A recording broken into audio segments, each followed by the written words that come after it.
Hello everyone. I am Aman. YouTube study में आप सभी का स्वागत है। शुरू करते हैं आज का करंट अफेयर्स। हाल ही में प्रधानमंत्री नरेंद्र मोदी की अध्यक्षता में केंद्रीय मंत्रिमंडल ने किस फंड को मंजूरी दी? तो एग्रीकल्चर इंफ्रास्ट्रक्चर फंड। ठीक, इस फंड के तहत देश में बैंकों व वित्तीय संस्थाओं के माध्यम से कृषि क्षेत्र, स्टार्टअप्स तथा कृषि उद्यमियों को ऋण के रूप में 1 लाख करोड़ रुपए तक की वित्तीय सहायता प्रदान किया जाएगा। नेक्स्ट, हाल ही में कैबिनेट ने किन 3 सार्वजनिक क्षेत्र की जनरल इंश्योरेंस कंपनियों की विलय प्रक्रिया को समाप्त करके इन्हीं कंपनियों में 12,450 करोड़ रुपए के पूंजीगत निवेश को मंजूरी दी?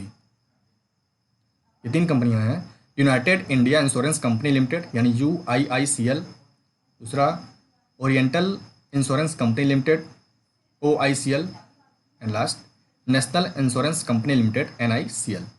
नेक्स्ट, हाल ही में किसकी अध्यक्षता में केंद्रीय मंत्रिमंडल ने शहरी प्रवासी व गरीबों के लिए प्रधानमंत्री आवास योजना शहरी के तहत एक उप योजना के रूप में विकसित करने की बात कही? तो प्रधानमंत्री नरेंद्र मोदी की अध्यक्षता में। ठीक, इस योजना के तहत शहरी प्रवासियों व गरीबों के लिए सस्ते किराए के आवासीय परिसर उपलब्ध कराए जाएंगे।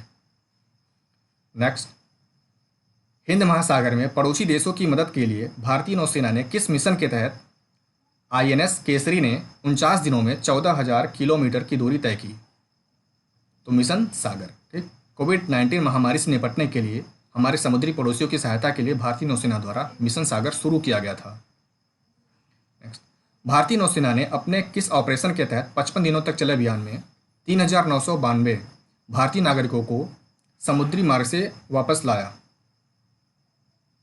तो ऑपरेशन समुद्र सेतु। ठीक, इस ऑपरेशन में भारत के 4 जहाज़ों ने हिस्सा लिया, जिसमें INS जलस्व, INS Airavat, INS Shardul और INS मगर ने हिस्सा लिया।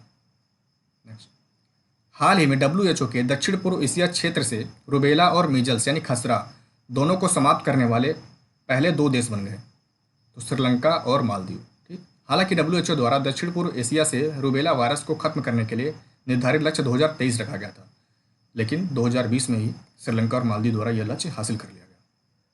नेक्स्ट, हाल ही में देश का कौन सा राज्य सरकारी भूमि की सुरक्षा के लिए अंतरिक्ष प्रौद्योगिकी और कृत्रिम बुद्धिमत्ता का उपयोग करने वाला पहला राज्य बन गया? तो ओडिशा। ठीक, ओडिशा की राजधानी भुवनेश्वर में सभी सरकारी भूमि पर नजर रखने के लिए वेब और मोबाइल आधारित समाधान BLUIS भुवनेश्वर भूमि उपयोग खुफिया प्रणाली लॉन्च किया गया। नेक्स्ट, हाल ही में संवेदनशील सीमावर्ती क्षेत्रों में सीमा सड़क संगठन यानी BRO द्वारा निर्मित 6 सामरिक पुलों का ई उद्घाटन किस राज्य में किया गया? तो जम्मू और कश्मीर में किया गया। ठीक, रक्षा मंत्री राजनाथ सिंह ने जम्मू और कश्मीर के संवेदनशील सीमावर्ती क्षेत्रों में 6 सामरिक पुलों का ई उद्घाटन किया। नेक्स्ट, हाल ही में आयोजित 3 दिवसीय आभासी सम्मेलन इंडिया ग्लोबल वीक 2020 का विषय क्या रखा गया? तो the revival India and a better new world. ठीक, इस ग्लोबल वीक में 30 देशों के 5,000 वैश्विक प्रतिभागी शामिल होंगे। नेक्स्ट, हाल ही में किसे ग्लोबल ह्यूमैनिटेरियन अवार्ड 2020 के तहत शीर्ष प्रचारक का सम्मान मिला? तो सचिन अवस्थी को। ठीक, समाज व दुनिया को बेहतर बनाने में अपने योगदान के लिए नेशनल मीडिया क्लब के अध्यक्ष सचिन अवस्थी को यह सम्मान दिया गया। नेक्स्ट, हाल ही में अंतर्राष्ट्रीय मुक्केबाजी संघ द्वारा जारी नवीनतम विश्व रैंकिंग के अनुसार पहला रैंक किसे हासिल हुआ?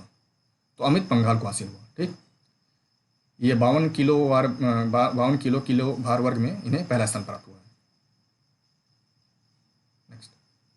हाल ही में किस अभिनेत्री को टोरंटो अंतर्राष्ट्रीय फिल्म फेस्टिवल TIFF 2020 का राजदूत चुना गया?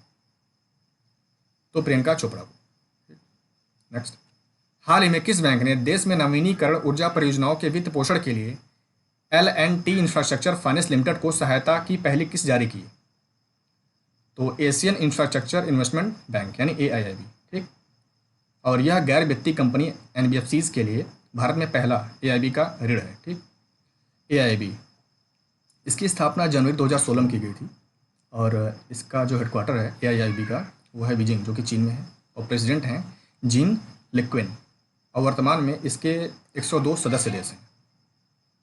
नेक्स्ट, हाल ही में राष्ट्रीय कौशल विभाग निगम यानी NSDC ने देश में युवाओं को डिजिटल कौशल प्रदान करने के लिए किसके साथ एक रणनीतिक साझेदारी की घोषणा की?